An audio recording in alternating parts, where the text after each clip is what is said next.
James had not been out to push coaches or freight cars in the yard for several days. He was feeling miserable. Oh dear, I wonder how long I shall have to stay in the shed. Will anyone ever see my red coat again? Why did I go so fast that I made a hole in one of my coaches that had to be mended with, of all things, a passenger's bootlace? At last, Sir Topham had arrived. I know you're sorry, James, and I know, too, that you want to be a useful engine. People are laughing at my railway, and I do not like that at all.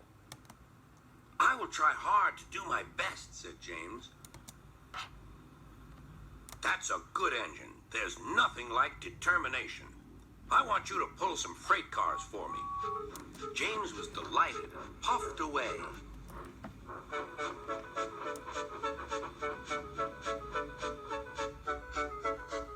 Here's your freight train, James, said Thomas.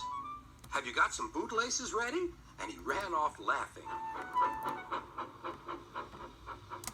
Oh, no, said the freight cars. We want a proper engine, not a red monster. James took no notice and started as soon as the conductor was ready. Come along, he puffed. We won't, screamed the freight cars. But James didn't care, and he pulled the screeching cars sternly out of the station.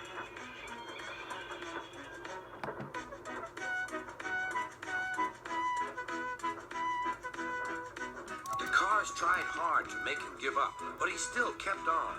Sometimes their brakes would slip on, and sometimes their axles would run hot, and each time the trouble had to be put right. And each time James would start again, determined not to let them beat him. Give up, you can't pull us, you can't, called the cars.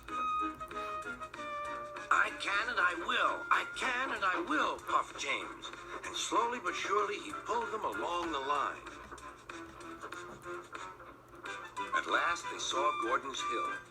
Look out for trouble, James, warned his driver. We'll go fast and get them up before they know it. Don't let them stop you. So James went faster. Soon they were halfway up. I'm doing it, he panted. Will the top never come? Then, with a sudden jerk, it all came easier. I've done it. Hooray, it's easy now. But his driver shut off steam. They've done it again. We've left our tail behind. Look. The last cars were running backwards down the hill. The coupling had snapped. But the conductor stopped the cars and got out to warn approaching engines. That's why it was easy, said James, as he backed the other cars carefully down.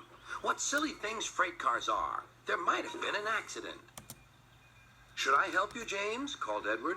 No, thank you. I'll pull them myself. Good. Don't let them beat you. You're doing well, whistled Edward, as James slowly struggled up the hill. I can do it, he puffed. He pulled and puffed as hard as he could. I've done it, he panted.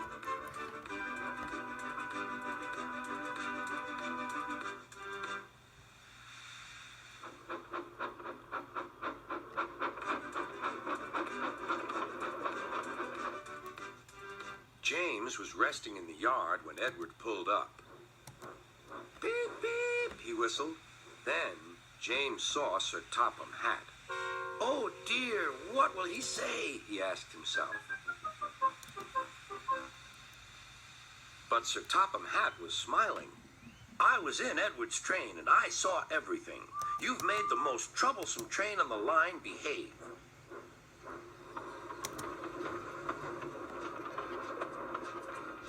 After that performance, you deserve to keep your red coat.